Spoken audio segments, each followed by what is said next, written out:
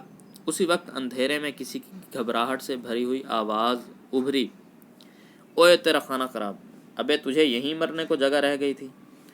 انو نے دیکھا ایک شخص اس کے سر پر کھڑا پیشاب کر رہا ہے۔ وہ گھبرا کر پیچھے ہٹ گیا اور سہمی ہوئی نظروں سے اسے دیکھنے لگا۔ وہ شخص اسی طرح اطمینان سے کھڑا پیشاب کرتا رہا۔ ذرا دیر بعد وہ فارغ ہوا تو آزار بند باندھتا ہوا قریب آ کر بولا، ابے یہاں کیوں سو رہا ہے؟ گھر میں جگہ نہیں؟ انو نے کوئی جواب نہیں دیا، خاموش بیٹھا ٹکر ٹکر اسے دیکھتا رہا۔ اس نے دوبارہ پوچھا، یہیں رہتا ہے؟ اس دفعہ انو نے ڈرتے ڈرتے جواب دیا، نہیں۔ ذرا دیر تک وہ شخص خاموش کھڑا رہا۔ اندھیرے میں وہ سائے کی طرح دھندلا نظر آ رہا تھا۔ انو اس کے حلیے کا اندازہ نہ لگا سکا۔ اس کی آواز بھاری تھی، لب و لہجے سے گھٹیا قسم کا آدمی لگتا تھا۔ چند لمحوں بعد اس کی آواز ابھری، ابے تو یہاں کیوں پڑا ہے؟ انو نے کوئی جواب نہ دیا۔ کچھ دیر خاموشی چھائی رہی۔ سڑک بالکل ویران تھی، نہ کوئی آہٹ تھی نہ آواز۔ اندھیرا بہت گہرا تھا۔ اچانک رات کی خاموشی میں گھوڑے کی ہنہناہٹ ابھری۔ انو نے دیکھا چند قدم کے فاصلے پر ایک تانگا کھڑا ہے۔ گھوڑا ہنہنا کر سڑک پر ٹاپے مار رہا تھا۔ وہ آدمی گھوڑے کو چمکارنے لگا، او ذرا دم لے بادشاہ، میں ابھی آیا۔ پھر اس نے پلٹ کر انو سے کہا، ابے یہاں کوڑے کے ڈھیر پر کیوں پڑا ہے؟ چل میرے ساتھ۔ انو خاموش بیٹھا رہا۔ اس کی سمجھ میں نہیں آیا کہ کیا جواب دے۔ اس دفعہ وہ آدمی جو تانگے والا تھا بے تکلفی سے بولا، ابے اب کھڑا بھی ہو۔ اس نے انو کا ہاتھ پکڑ کر کھڑا کر دیا۔ انو اس کے ساتھ تانگے میں بیٹھ گیا۔ اس نے چابک ہوا میں لہرائی، باگیں کھینچیں، گھوڑا آگے بڑھ گیا۔ دور تک سرمئی سڑک پھیلی تھی جس پر گھوڑے کے پیروں میں لگے ہوئے نال ٹپا ٹپ بج رہے تھے۔ انو کچھ دیر بیٹھا ہچکولے کھاتا رہا، پھر اس کی آنکھ لگ گئی۔ پتہ نہیں وہ کتنی دیر سوتا رہا۔ جب آنکھ کھلی تو اس نے دیکھا تانگا ایک تنگ بازار سے آہستہ آہستہ گزر رہا ہے۔ بازار سنسان تھا۔ پنواڑیوں اور دودھ والوں کی اکا دکا دکانیں ابھی تک کھلی تھیں جن پر تیز روشنی ہو رہی تھی۔ تانگے والے نے ایک دودھ والے کی دکان کے سامنے تانگا ٹھہرایا، اتر کر دکان پر گیا۔ دودھ والا بھاری بھرکم جسم کا آدمی تھا۔ بڑی بے تکلفی سے بولا، امن نوروز خان، کہاں سے آ رہے ہو؟ آج تو تم نے بڑی دیر لگا دی۔ نوروز بولا، یار چھاؤنی کی ایک سواری لے کر گیا تھا، پلیتھن نکل گیا اپنا۔ اس نے لمحہ بھر توقف کر کے کہا، لا یار سیر بھر دودھ تو دے، بڑے آب خورے میں دینا۔ یہاں نہیں پیو گے؟ نہیں یار ساتھ لے جاؤں گا۔ نوروز کا جواب سن کر دودھ والا چونکا۔ اس نے جھک کر تانگے کی جانب دیکھا جس میں انو بے ہوش بیٹھا تھا۔ اس نے آنکھ مار کر پوچھا، تو یوں کہو نا، ابے کہاں سے پٹا لایا؟ نوروز مسکرایا، بس پوچھ نا، چڑھ گیا ہتے، اللہ سب کو رزق دیتا ہے پہلوان۔ دودھ والے نے ایک بار پھر انو کو دیکھا، ران کھجاتے ہوئے بولا، لونڈا تو صورت شکل کا خوب دکھے ہے، پر یار یہ تو بہت چھوٹا ہے، ابے یہ مر جائے گا، سالے کھینچے کھینچے پھرو گے۔ میرا کہنا مان، یہ چکر اب چھوڑ دے، گھر ور بسا لے۔ نوروز بے تکلفی سے ہنسنے لگا، ابے کیا رکھا ہے گھر بسانے میں، خام خواہ کا ٹنٹا ہے، تم کو تو سالے چاٹ ہی اور لگ گئی ہے۔ یار پہلوان تو زیادہ باتیں نہ بنا، لا دودھ دے۔ یہ کہہ کر نوروز نے 5 روپے کا نوٹ نکال کر دودھ والے کو دیا۔ ربڑی ہو تو پاؤ بھر وہ بھی دے دے، ربڑی نہ ہو تو کچھ اور میٹھا دے دے۔ دودھ والا بولا، آج تو بڑے زوروں پر جا رہا ہے۔ نوروز صرف مسکرا کر رہ گیا۔ پہلوان نے دودھ سے بھرا ہوا آب خورا اسے دیا، کہنے لگا، میٹھی تو ہے نہیں، جلیبیاں دے دوں؟ ربڑی تو ہے نہیں، جلیبیاں دے دوں؟ الفاظ مانی، پنواڑی پان بیچنے والا، آب خورا مٹی کا پیالہ جس میں پانی وغیرہ پیتے ہیں، پٹانا پھانسنا، گھر بسانا شادی کرنا، ٹنٹا ذمہ داری بوجھ، چاٹ چسکا۔ لا یار وہی دے، دیر نہ کر۔ پہلوان نے جلیبیاں اور 5 روپے کے نوٹ سے بچی ہوئی رقم اس کے حوالے کر دی۔ نوروز نے تانگے کے قریب آ کر دودھ کا آب خورا اور جلیبیوں کا پوڑا انو کو تھما دیا۔ خود اچک کر تانگے پر سوار ہو گیا۔ گھوڑے نے حرکت کی اور تانگا بازار سے گزرنے لگا۔ مختلف راستوں کے چکر کاٹنے کے بعد تانگا ایک احاطے کے اندر داخل ہوا۔ احاطے کی دیواریں بوسیدہ تھیں۔ اندر کھپریل کی چھتوں والے چھوٹے چھوٹے مکان تھے۔ انہی میں نوروز کی کوٹھڑی بھی تھی۔ دروازے پر تالا پڑا تھا۔ نوروز نے تالا کھولا، ماچس جلا کر چندھی سی لالٹین روشن کی جس کی چمنی ٹوٹی ہوئی تھی۔ کوٹھری میں ایک طرف پلنگ پڑا تھا جس پر میلے کچیلے بستر کے علاوہ نوروز کے کپڑے بکھرے ہوئے تھے۔ قریب ہی ایک ٹرنک تھا جس پر کنگھا، تیل کی شیشی اور ایسی چھوٹی موٹی چیزیں رکھی تھیں۔ نوروز نے لالٹین روشن کی، بستر پر سے کپڑے ہٹائے، انو سے بولا، تم یہاں بیٹھو، میں گھوڑا کھول کر تھان پر باندھ دوں، بس ابھی آیا، گھبرانا نہیں۔ وہ دروازے سے باہر چلا گیا۔ کوٹھری کی فضا مرطوب تھی اور عجیب سی بساند پھیلی ہوئی تھی۔ انو خاموشی سے پلنگ پر دونوں پیر لٹکا کر بیٹھ گیا اور کوٹھڑی کی ایک ایک چیز کھوئی کھوئی نظروں سے دیکھنے لگا۔ وہ ابھی تک گم سم بیٹھا تھا۔ ہر چیز اس کے لیے اجنبی تھی، ہر بات انوکھی تھی۔ گزشتہ کئی 7 گھنٹوں میں اس کی زندگی میں کچھ اس طرح پے بے پے تبدیلیاں رونما ہو رہی تھیں کہ سوچنے سمجھنے کی صلاحیت جواب دے گئی تھی۔ اس کے چاروں طرف خوابوں کا دھندلکا چھایا تھا جس میں اس کی اپنی ذات گم ہو کر رہ گئی تھی۔ ہر احساس دم بخود تھا۔ نوروز واپس آیا۔ اس نے کوٹھڑی کے دروازے کی کنڈی لگائی، ایلومینیم کے بڑے سے کٹورے میں دودھ اور جلیبیاں لے کر انو کے پاس گیا۔ انو نے صرف دوپہر کی چائے پی تھی، اسے سخت بھوک لگ رہی تھی۔ نوروز نے اصرار کیا تو اس نے دودھ میں بھیگی ہوئی جلیبیاں کھا لیں۔ نوروز نے ہاتھ بڑھا کر طاق سے لالٹین اٹھائی اور پھونک مار کر بجھا دی۔ الفاظ معنی: اچک کر، چھلانگ لگا کر، کھپریل، گھاس پھوس، تھان، گھوڑا کھڑا کرنے کی جگہ، مرطوب، گیلی، بساند، بدبو۔ نوروز سویرے بہت تڑکے اٹھ کر کوٹھڑی سے باہر چلا گیا۔ انو کی پلکیں آنسوؤں سے بھیگی ہوئی تھیں۔ وہ نہ جانے کب سے جاگ رہا تھا اور بستر پر لاش کی طرح بے سدھ پڑا تھا۔ اس نے نوروز کو باہر جاتے ہوئے دیکھا، روشن دان سے ابھرتی ہوئی ہلکی کافوری روشنی بھی دیکھی۔ سویرا ہو رہا تھا۔ کہیں قریب ہی مسجد سے اذان بلند ہو رہی تھی۔ احاطے میں ملی جلی آوازیں ابھرنے لگیں، بچوں کے رونے کی آوازیں، بوڑھوں کی کھانسی، بچوں کی چیخ پکار۔ یہ سب آوازیں گھل مل کر ہلکے ہلکے شور میں تبدیل ہوتی جا رہی تھیں۔ انو چپ چاپ شور کو سنتا رہا، روشن دان سے ابھرنے والی روشنی کو دیکھتا رہا۔ نوروز جب واپس آیا تو اس کے ہاتھوں میں گرم گرم پوریوں کا پوڑا دبا ہوا تھا۔ اس نے انو پر ایک نگاہ ڈالی، مسکرا کر بولا، ابے تو ابھی تک لیٹا ہے، منہ ہاتھ تو دھو لیا ہوتا۔ انو نے کوئی جواب نہ دیا۔ وہ پلنگ سے نیچے اترا تو اس کے قدم ڈگمگانے لگے۔ اس نے کونے میں رکھے ہوئے لوٹے میں گھڑے سے پانی بھرا اور کوٹھڑی کے دروازے پہ جا کر منہ دھونے لگا۔ اس کا جی متلا رہا تھا مگر نوروز نے اصرار کر کے اسے 2 پوریاں زبردستی کھلا ہی دیں۔ 4-5 دن اس نے انو کے دوپہر کے کھانے کے لیے رکھ دیں۔ نرم لہجے میں بولا، موقع لگا تو میں دوپہر کو آ جاؤں گا، نہیں تو رات کو واپسی ہوگی، گھبرانا نہیں، کسی چیز کی ضرورت ہو تو بتا دے۔ انو نے کھوئی کھوئی نظروں سے اسے دیکھا مگر زبان سے کچھ نہ کہا۔ نوروز نے اس کی پیٹھ تھپ تھپائی، اب تو اطمینان سے پڑھ کر سو، طبیعت بالکل ٹھیک ہو جائے گی، بھوک لگے تو پوریاں کھا لینا، آتے ہوئے میں کھانا لے کر آؤں گا، ٹھیک ہے نا؟ اس نے انو کے رخسار میں ہولے سے چٹکی بھری، مسکرا کر بولا، وکیل صاحب کو دیر ہو جائے گی، مجھے ان کے لیے تانگا لے کر جانا ہے، گھبرانا مت۔ وہ کوٹھری سے باہر نکلا، دروازہ بند کیا اور اس میں تالا لگایا۔ انو دن بھر کوٹھڑی میں نڈھال پڑا رہا۔ دوپہر کو ذرا بھوک لگی مگر ایک پوری بھی نہیں کھائی۔ نہ جانے کیسی طبیعت ہو رہی تھی۔ اس نے گلاس بھر کر پانی پیا اور پھر بستر پر لیٹ گیا۔ رات کو 10 بجے کے قریب نوروز آیا۔ وہ اپنے ساتھ روٹیاں اور سالن لایا تھا۔ اس کے علاوہ انو کے لیے ایک پھول دار ریشمی بش شرٹ بھی لایا تھا۔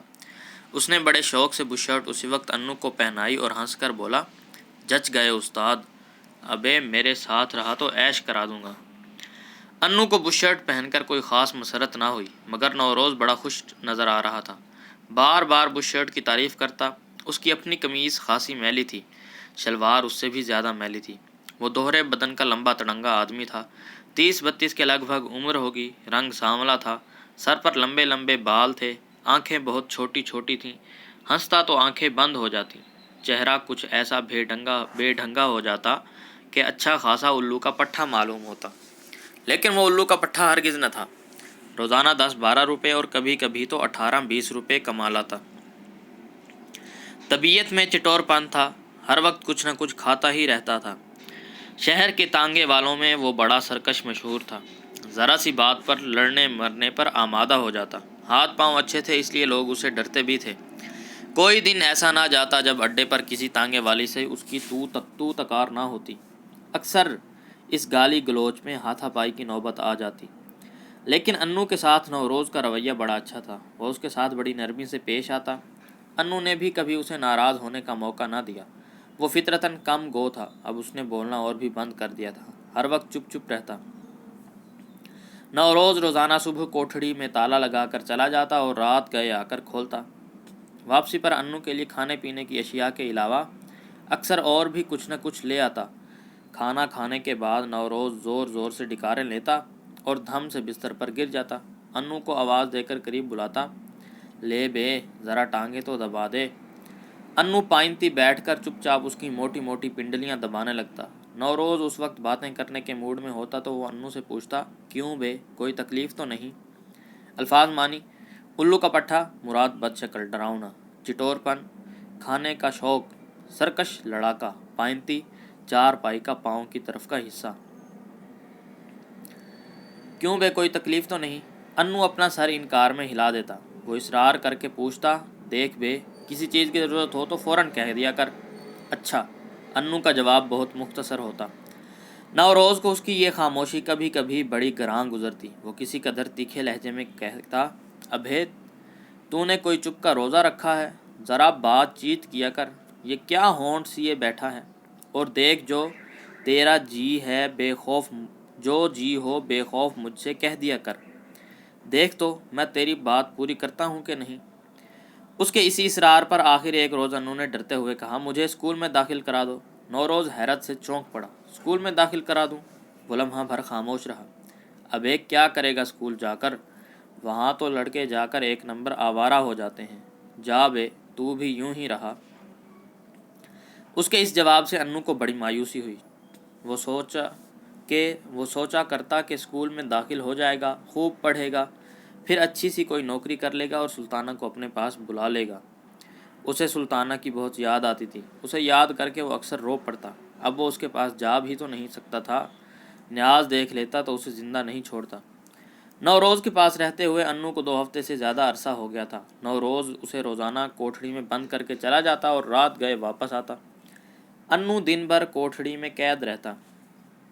کبھی کبھی دل گھبراتا تو اٹھ کر بے چینی سے چکر کاٹنے لگتا، پھر اپنی بے کسی پر اس کی آنکھیں آنسوؤں سے بھیگ جاتی۔ وہ سسکیاں بھر کر دیر دیر تک روتا رہتا۔ نوروز سے اس کو کراہیت محسوس ہونے لگتی۔ اس کے دانت غلیظ تھے، منہ سے بڑی خراب بو آتی تھی، ابابیل کے پروں کی طرح گھنی مونچھیں تھیں۔ جب وہ پیار کرتا تو انو کا جی متلانے لگتا، بس چلتا تو وہ نوروز کے منہ پر تھوک دیتا۔ ایک رات نوروز واپس آیا تو نشے میں دھت تھا، آنکھیں چڑھی ہوئی تھیں، قدم بہہ کے پڑ رہے تھے۔ اس نے کوٹھڑی میں داخل ہوتے ہی انو کو خمار آلود نظروں سے دیکھا، جھوم کر بولا، کنڈی لگا دیں۔ الفاظ مانی: بے کسی، مجبوری، کراہیت، نفرت، غلیظ، گندے، خمار آلود، نشیلی۔ اس کی آواز اس وقت پھٹے بانس کی طرح بے ڈھنگی تھی۔ انو جانے جلدی سے دروازہ بند کر دیا۔ نوروز کوٹھڑی کے بیچوں بیچ کھڑا جھومتا رہا۔ اس کی گہری نظروں سے انو کو دیکھا، ادھر آ بے۔ انو چپ چاپ اس کے پاس چلا گیا۔ نوروز نے لالٹین پر ایک لات ماری جو دور تک لڑھکتی چلی گئی۔ لالٹین کی لو چند بار بھڑکی اور بجھ گئی۔ کوٹھڑی میں گہرا اندھیرا چھا گیا۔ صبح اٹھ کر نوروز نے دیکھا انو غائب تھا۔ اس کی نظر فوراً دروازے پر گئی، کنڈی کھلی ہوئی تھی۔ وہ گھبرا کر اٹھ بیٹھا، باہر جا کر دیکھا